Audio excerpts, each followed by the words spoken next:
20 आखिर साल के बाद शादी की फ़िक्र लग जाती है फैमिली को, लेकिन रिश्ता नहीं मिलता। मेहरान वाले को रिश्ता नहीं मिलता, तस्वीर वाले को मिल जाता है। बिल्कुल। अच्छा, लड़का खूबसूरत नहीं है जी, जॉब नहीं है। आप तो हुकूमती एमएनए जॉब। हैं जी, जी, आप तो एमएनए हैं, ज़ाहिर है ख़ानदानी रईस भी हैं, गाड़ियाँ भी आपने खासी अच्छी रखी हुई हैं। 26 के हो गए, कोई बिल्कुल। पसंद नहीं आया? ये बड़ा अच्छा आपने सवाल भी किया हाँ, हाँ। और बहुत सारे लोगों का सवाल भी यही है कि आप शादी कब कर रहे हैं। हुँ, मेरी वालदा ने वैसे मुझे फ्री हैंड दी है हुँ। कि जिधर आपका दिल है मैं हाजिर हूँ। आंटी ने ये गौर से सुनना ये मामला। अच्छा। तो जिधर आपका दिल है, हाँ, हाँ। अगर कोई आपको पसंद है तो हुँ, मैं रिश्ता ले जाने के लिए तैयार हूँ। ठीक। लेकिन अभी देख रहे हैं कि क्या होता है। अभी तक चंद पसंद नहीं है। एक शायद हमारे वो जो नेवर एंडिंग लव हाँ, स्टोरीज हाँ। थी वो तो बचपन में होती रहती थी, लेकिन हुँ, अभी तक जो है कैरियर फोकस है। हुँ। तो करियर तो बन गया आपका। कैरियर तो आगे भी बढ़ना हाँ, है, हाँ, आगे हाँ। भी बढ़ना है और ये जो है नसीबों की बात है। हुँ, हुँ। और शुक्र करते हैं कि दिल अभी तक नहीं टूटा हमारा। अच्छा, जुड़ा हुआ है। जुड़ा हुआ है फिलहाल। हाँ, हाँ। और जरदारी साहब जैसे कहते हैं ना, ऐसा दिल नहीं रखते जो कोई तोड़े। तो तो आप भी उन्हीं की जमात के हैं। हम उनकी जमात के, तो लिहाजा देख रहे हैं नसीबों की बात है। हुँ, हुँ। अगर आप कोई रिकमेंड करना अच्छा, चाहते हैं। अच्छा, कितना मुश्किल होता है जब मैं तब से सोच रहा हूँ कि 17 साल के एक नौजवान है जी, वो कराची एयरपोर्ट पे लैंड कर रहा है और भाई उसका ऑलरेडी जा चुका, वालिद के जाने की खबर सुना दी गई और अब बज़ाहिर लगता है कि वो पागल हो जाएगा, अपना आपा खो देगा, ज़ारो-खुदा रोता रहेगा। वो उतरा, किस चीज़ ने इतनी हिम्मत दी, जो आपने इस मुल्क को खैरबाद नहीं कहा, जो आपका वालिद खा गया, बेटा खा गया, उस सूबे को खैरबाद नहीं कहा, उन हालात को, उन लोगों को खैरबाद नहीं कहा जो बज़ाहिर आपके लोग हैं भैया, लेकिन लोग भी आपके लोग हैं। बिल्कुल ऐसी है। कदर नहीं की उन्होंने बिल्कुल। उस शख्स की जो पाकिस्तान जिंदाबाद का नारा लगा रहा था। फिर भी वापसी हुई, किस चीज़ ने इतना हौसला दिया? नसीर भाई, सबसे पहले तो एक चीज़ वाज़े हो कि जब लोग आजकल के दौर में कहते हैं कि भाई जमाल रहसानी एक लेविश लाइफस्टाइल गुजार रहा है, एमएनए बन गया है, मतलब इसकी कोई मतलब he is not competent enough. ठीक है जी, ठीक है। कुर्बानियों की अगर हम बात कर रहे हैं तो पाकिस्तान ने, जैसे आपने कहा, मुझे लाशों के अलावा, खासकर बलूचिस्तान ने, बलूचिस्तान के अवाम ने मुझे कुछ नहीं, साफ बात है। ठीक है, कैंडिडली फ्रैंकली स्पीकिंग, और ये हकीकत है। ठीक है जी, हम लोगों में खुशियाँ देना चाहते थे और उन्होंने हमें गोलियों दी। ठीक है जी, सेपरेटिस्ट एलिमेंट्स ने, वो भी हमारे लोग हैं। लेकिन एक चीज़ जिसने मुझे मोटिवेट की, वो जो आम आदमी हो नहीं होता, गरीब, जो कि रो के, जिसके पाँव में चप्पल तक नहीं है, वो आपको अपना उम्मीद समझता है। जो कि एक खातून जिसके सर पे दुपट्टा नहीं है, वो कहता है आप मेरे बेटे भी हो, मेरे बड़े भी हो, मेरे भाई भी हो, आप मेरे लिए कुछ करके दिखाओगे। तो ऐसे लोगों ने मुझे मोटिवेट की कि मैं जो अपना थाईलैंड का लाइफस्टाइल है, अपना जो हर जो कैरियर है, वो छोड़ के वापस आके, जिधर मुझे थ्रेट्स भी नेशनलिटी भी छोड़ दिया आपने। नेशनलिटी भी छोड़ दी, फुटबॉल कैरियर भी छोड़ दिया, तालीम तो मुकम्मल हो गया था, तो यहाँ पे आके जिधर मुझे हर दिन थ्रेट्स आते हैं। पिछले हफ्ते भी मेरे लोगों को शहीद किया गया, आज भी मेरे नाम पे बाकायदा थ्रेट्स आते हैं। लेकिन उन लोगों की ये बेवकूफ़ी है कि सिराज रहसानी जैसे आपके पास एक एसिड था, वो पाकिस्तानियत की बात करता भी था और आप लोगों की भी बात करता था, बलोचों की भी बात करता था, पठानों की भी बात करता था, पश्तूनों की भी बात करता था, सिंधियों की, कि हम एक परचम तले यकजा हो जाए। वो परचम क्या था? इंडिया का तिरंगा नहीं था, वो सब हिलाली पाकिस्तानी परचम था। हाँ, हमें ग्रीवेंसेस ज़रूर हैं अपने स्टेट से, मुझे भी है कि मेरे वालिद के बाद बहुत सारे लोगों ने ना ही मुझे ओन की। ठीक है, मेरे ख़ानदान ने मुझे डिसोन की। ठीक है जी, अगर हम बात करते हैं, लेकिन क्या इसका हल ये था कि मैं पहाड़ों पे जाके बंदूक थामूं और लोगों को शहीद करूं? नहीं, इसका सियासी हल भी है, माशी हल भी है। तो मैं उनको आपकी तवज्जो से मदऊ करना चाहता हूँ कि और कितना कुर्बानियाँ हम देंगे।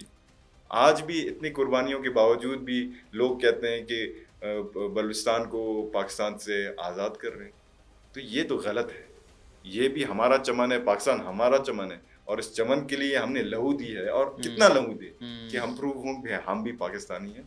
हमने भी इतनी ही कुर्बानी दी है जिधर दूसरे लोगों ने दी। तो लिहाजा इस पे वो भी सोचे, और हम हाजिर हैं आज भी। आपके शो के मैंने पहले भी ये कहा है, आपकी तवज्जो से मैं आज भी कहूँगा, जिन लोगों ने मेरे वालिद को या भाई को शहीद किया है, गुर्दा बड़ा करके माने, और बलूची रस्म रिवाज के तहत मैं उनको माफ़ करने के लिए तैयार हूँ, लेकिन वो आए, बैठे हमारे साथ, बात करें, और उनके तहफ़्फ़ुज़ात है ना, वो चाहते हैं कि बलूचों को उनका हक नहीं मिल रहा, हम भी यही चाहते हैं कि बलूचों को उनका हक नहीं मिल रहा। आज भी अगर हम नेशनल असेंबली में कोई स्पीच करते हैं, हमने कभी भी नहीं कहा कि बलूचिस्तान को उसका हक मिला है। हम आज भी रोते हैं कि बलूचिस्तान को पीछे जो रखने की पॉलिसी ये कब बदलेगी, तो वो भी यही चाहते हैं। अगर वो ये चाहते हैं तो आए हमारे साथ मिलके पॉलिटिकल स्ट्रगल करें या कबाली स्ट्रगल करें, या जो भी है, लेकिन ये कोई हल नहीं है कि आप अपना जो नज़रिया है वो किसी के ऊपर बंदूक की नोक पर वो आप नाफिज करें। ये अच्छा, कोई एक स्ट्रगल तो वो कर रहे हैं बलूचिस्तान को हुकूक दिलाने की, पहाड़ों पर जाकर बंदूक थामे।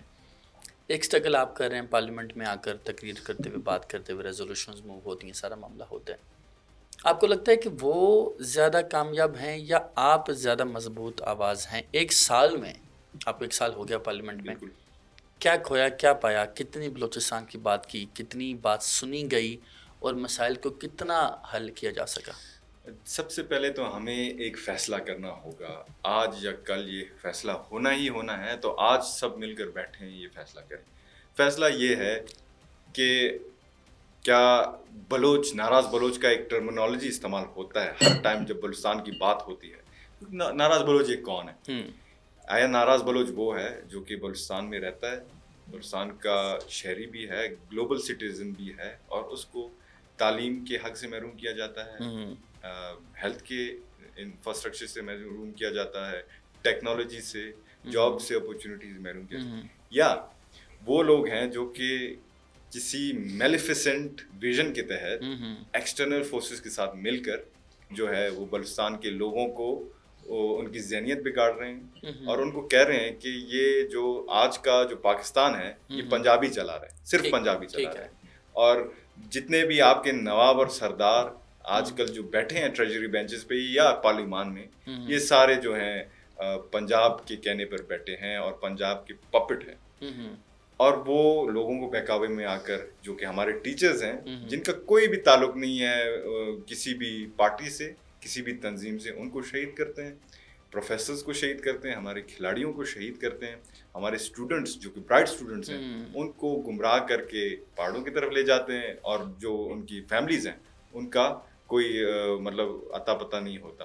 तो लिहाजा आज हमें ये फैसला करना होगा कि किसको हम नाराज़ बलोच कहते हैं। दूसरी बात रही पार्लियामेंट की, वफाक 1 साल हमारा कंप्लीट हो गया है, वफाक को चाहिए कि बलूचिस्तान पे ज़्यादा फोकस करें। बेशक हमें पता है कि बलूचिस्तान के कौमी असम्बली की नशिस्त पंजाब के एक डिस्ट्रिक्ट से भी शायद कम होंगे, इतना हमारा वोट वेटेज नहीं है, लेकिन आप हमारे रिसोर्सेज इस्तेमाल कर रहे हैं, पूरे पाकिस्तान कर रहा है, तो लिहाजा हमें उस तरीके का प्रायोरिटी दें। जो आपका पॉलिसी है बलूचिस्तान को हर टाइम बाद में रखने का, वो चेंज होना चाहिए। हमारे हाल ही में हमें वादा किया था कि 52 हमें तरक्याती मंसूबे देंगे बलूचिस्तान को वफाक में, जिसका लगभग बनता है 72 अरब रुपए, ठीक है जी। और 8 महीने 9 महीने गुजरने के बाद 10% से भी कम अभी तक हमें उसकी जो पोर्शन है वो नहीं मिले। तो लिहाजा क्या यही होता है इंसाफ, यही होता है वादा? हम वफाक से ये सवाल करना चाहते हैं ना कि क्या हम यहाँ पे भिखारी हैं? कराची नेशनल स्टेडियम के आप स्पॉटलाइट्स निकालते हैं और कहते हैं भाई क्वेटा ले जाओ, मतलब हम भीख मांगने तो नहीं आए ना। हमें चाहिए सब बलूचिस्तान के नुमाइंदों को कि हम एक पेज पे हों, ताकि वफाक के ऊपर प्रेशर हो। अभी मैं एक चीज़ कहता हूँ, हमारे हरीफ कोई और चीज़ कहते हैं, हमारे दूसरे सियासतदान बलूचिस्तान से जिनका ताल्लुक है वो किसी और चीज़ के ऊपर बात करते हैं, तो हमारे जो कॉज है वो डिवाइड होता जा रहा है, एंड डिवाइडनेस इज़ वीकनेस। तो लिहाजा हमें चाहिए हम एक दफ़ा एक आपस में बैठें। जो तजवीज़ मैंने बार बार दी है, शायद वो बच्चा समझ के इग्नोर करते हैं, लेकिन मुझे पता है कि मैं क्या करूँ। ये तजवीज़ मैंने बार बार दी है, उनको चाहिए कि इस पर वो बैठें और सब पार्टीज़ को मदद करें, ताकि प्रेशर तो बिल्डअप हो, वफाक समझे हमें कुछ ना। वफाक हमें कुछ समझता नहीं है, तो हमें हमारा वो हक वो कैसे देगा? और ख़ास तौर पर नौजवानों पर तो मैं बड़ा मायूस भी हूँ कि नौजवानों को यहाँ पे सुना नहीं जाता, और ख़ास तौर पर एज अ पार्लियामेंटेरियन अगर मैं इस हाल में सफ़र कर रहा हूँ तो आम नौजवान का क्या उस पर क्या गुजरता होगा। अच्छा, जहाँ तक मैं समझ सका हूँ कि डॉक्टर महारंग बलोच या बाकी जो सेपरेटिस्ट लोग हैं जो कि अलग भी पसंद हम उनको कहते हैं, उनके मुतालबात और आपके मुतालबात तो बज़ाहिर सेम है, बिल्कुल। वो भी यही बात करते हैं कि रिसोर्सेज उनमें हैं, नसीर भाई, लेकिन मैं तरीक़ाकार की बात कर रहा हाँ, हूँ कि आपने पॉजिटिव प्रोडक्टिव तरीक़ाकार अपनाया कि आप आके बात करेंगे, उन्होंने गन उठाई, मुतालबा तो बहरहाल उनके ठीक है। मुतालबात नासिर भाई, एक होता है इंसर्जेंसी, ठीक है जी।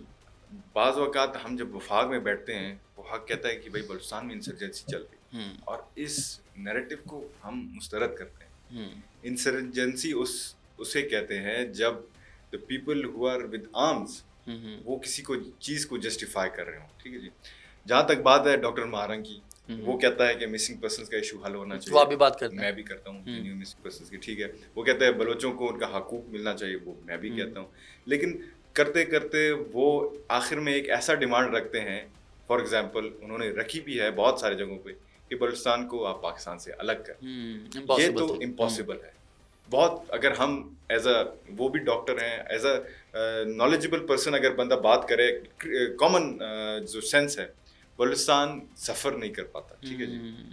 बलूचिस्तान को उस टाइम जब प्रिंसली स्टेट्स थे हमारे, उनको एक हक दिया गया था कि यहाँ तो आप इंडिया के साथ हों, जिसमें इंडिया ने हमें रिजेक्ट की, तो हम पाकिस्तान के साथ हमने ज्वाइन कर ली, ठीक है, एनेक्स कर ली खान ऑफ तलाल के तहत। तो ये जो उनका मुतालबा है, ये सरासर गलत है, जियोग्राफिकल हिसाब से भी गलत है, रिसोर्सेज के हिसाब से भी गलत है, और खुदा न खासा अगर बलूचिस्तान आज अलग होता है तो बलूचिस्तान को लीड कौन करेगा? सबसे पहले तो मैं कहूँगा भाई, मेरे सबसे ज़्यादा शोहदा हैं, जिस कबीले को भी आप देखें, ठीक है, इतना शहीद उन्होंने नहीं दी जितना मैंने दी। बलूचिस्तान को लीड मैं करना चाहूँगा।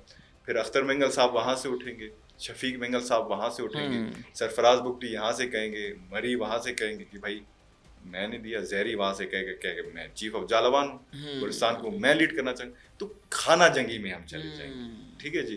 तो लिहाजा ये चीज़ जो है समझने की है, और ये जो जंग है इस पे 4 एपिसोड्स हुए हैं 1948 के बाद, आज तक से एक ऑन एंड ऑफ चलता जा रहा है। तो ये हल नहीं हुआ। हल इसलिए नहीं हुआ कि जो हमारी मेलिफिसेंट जो कॉज है, वो हम उसको टर्न डाउन नहीं कर पा रहे। मेलिफिसेंट कॉज ये है कि आप अलग कर दें, ठीक है, ये नहीं हो सकता, कतई नहीं हो सकता। This is not a solution. अगर उनको हकूक के ऊपर बात करनी है, डॉक्टर मारंग हमारी बहन है, हमारी इज्जत है, आए बैठे हमारे साथ। मैं सरफराज बुगटी की जिम्मेदारी उठाता हूँ एज अ MNA उसका नुमाइंदा वफाक का, कि मैं डॉक्टर मारंग को सरफराज बुगटी के साथ बैठाता हूँ, ठीक है जी। जो चाहे मिनिस्टर्स के साथ बैठना है बैठे, कोटा चाहिए उनको एजुकेशन का, मेरिट पे हम कोटा देंगे उसको। इंफ्रास्ट्रक्चर चाहिए, उनके साथ लोग तो कुछ खासे पढ़े लिखे हैं, मेरे खुद के स्टूडेंट्स हैं, मैं यूनिवर्सिटी में पढ़ाता भी हूँ, कुछ जैसे मैंने बताया मुतालबा तो वही है।